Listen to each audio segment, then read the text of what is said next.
প্রিয় সুন্নি ও রাসালাত এবং বেলাতি জনতা, আপনাদের সামনে সংক্ষেপে একটি কেতাবের পরিচয় তুলে ধরবো। কেতাবটি আশকিমান দরবার শরীফ থেকে প্রকাশিত এবং আদম ফকির কর্তৃক বান্দে রাসূল কর্তৃক লিখিত। কেতাবটির নাম হচ্ছে মুহাম্মদ রাসূলুল্লাহ সাল্লাল্লাহু আলাইহি সাল্লামের বান্দারাই ওলি আল্লাহ আর ওলি আল্লাহরাই জাহির ও সিফাতে খোদা। আল্লাহু আকবার ইয়া রাসূলুল্লাহ।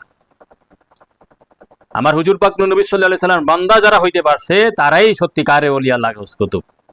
ওলির ওলি হওয়ার সংজ্ঞাই হচ্ছে আমার হুজুর পাক নবী সাল্লাল্লাহু আলাইহি সাল্লামকে যারা ভালোবাসতে পেরেছে, অন্তরে গ্রহণ করতে পেরেছে নবীজির প্রেম ভালোবাসা, নবীর বন্দা যারা হইতে পারেছে তারাই সত্যিকারের ওলি আল্লাহ। রাসূল পাকের বন্দা ব্যতীত কিয়ামতের আগে পরে কেউ ওলি আল্লাহ ইমানদার হইতে পারবে না, কারণ নবীজির বন্দা আল্লাহর বন্দা। তারপরে আলোচনা করা হয়েছে ওলি আল্লাহরে জাহিরি সিফাতে খোদা।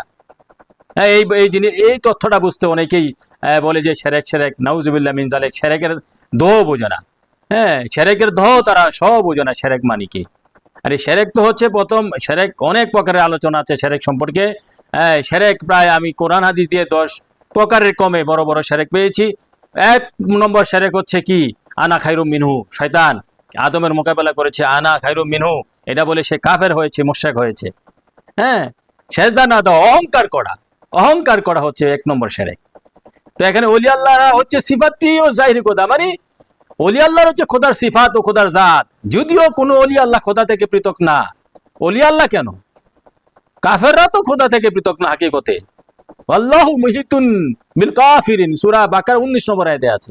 কাফেরদেরকে তো আল্লাহ বেষ্টন করে রাখছে, কাফেরদের সত্তাটা তো আল্লাহ থেকে আসছে। কোরআনে পাকে আরো আয়াতে আসছে, নবী আল্লাহ বলছেন কুল কুল্লুন মিন ইনদাল্লাহ, হে আমার দোস্ত হাবিব বলে দেন সৃষ্টি জগতে, সৃষ্ট অসৃষ্ট জগতে সবকিছু আল্লাহ হতে। কুল কুল কুল্লুন মিন ইনদাল্লাহ, সবকিছু আল্লাহ হইতে। হায় হায়, তাহলে একটা কাফের মুনি শয়তানও তো আল্লাহ থেকে জুদা না। আমার নবী দুজন হচ্ছে আল্লাহর ডান, শয়তান হচ্ছে আল্লাহর বাম। তো সে হাকিকত সত্য তথ্য বুঝতে হলে এই কিতাব পড়তে হবে, তাছাড়া আমার সব কিতাবে পাবেন। অতএব কিতাবের নাম নিয়ে যারা সংশয় সন্দেহ করছেন তারা কিতাব আগে পড়েন, বুঝেন যে ওলি আল্লাহরে জাহিরি সিফাতে খোদা। ওলি আল্লাহকে খোদা থেকে পৃথক করতে পারবেন না। ওলি আল্লাহ কেন, এটা আমি বলছি, কাফের কোরআনে বলে কাফের মুনাফিকও খোদা থেকে পৃথক না। সারা জাহান সৃষ্টি অসৃষ্ট জগৎ একেরই খেলা। লা ইলাহা ইল্লাল্লাহ, লা ইলাহা ইল্লাল্লাহ মুহাম্মাদুর রাসূলুল্লাহ মানে কি, লা ইলাহা ইল্লাল্লাহ মানে কি, আল্লাহ ছাড়া কিছু নাই, জাহের বাতে সবে আল্লাহ। এটা তো তৌহিদ 2 ভাগে বিভক্ত, একটা হচ্ছে একশ্বরবাদ, সর্বস্বরবাদ। দুটোটা আপনাকে মানতে হবে, একশ্বরবাদও মানতে হবে, সর্বস্বরবাদও মানতে হবে। খোদা ছাড়া কিছু নাই, সবে খোদা।